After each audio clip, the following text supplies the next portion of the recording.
ഇനി നമുക്കെല്ലാം കുടിച്ച് ആനന്ദിക്കാൻ വേണ്ടി കൊക്കോളക്കാരന്റെ കൊള്ള എന്താണെന്ന് നോക്കാം. ആരെങ്കിലും കോള വന്നേ.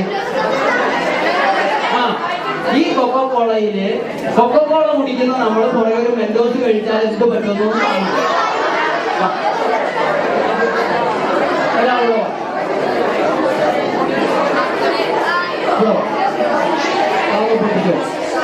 ഞാനിപ്പോ ഈ കൊക്കോള പൊട്ടിച്ചിട്ട് ഈ മെൻഡോസ് കുടിക്കുക അല്ല മിഠായി നിങ്ങൾക്ക് ആഹ്ലാദപൂർവ്വം കഴിക്കുന്ന മിഠായി ഇതിലേക്കിടും. എന്താ നടക്കുന്നതെന്ന് നിങ്ങൾ കണ്ടുകൊള്ളുക.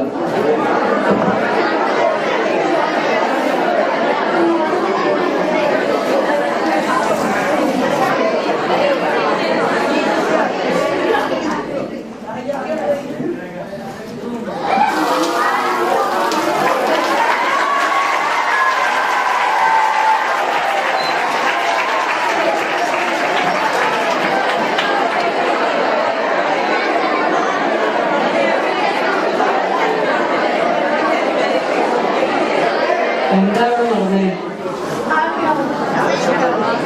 Chemical interaction. പലതരം രാസവസ്തുക്കൾ കൂടി ചേർന്നപ്പോ ഉണ്ടായ പ്രതിപ്രവർത്തനമാണ് കണ്ടത്. ഇത് നമ്മുടെ വയറ്റിൽ എന്താ ഉണ്ടാക്കുക, ഏത് തരം വിഷമായിട്ടാണ് മാറുക? അപ്പോ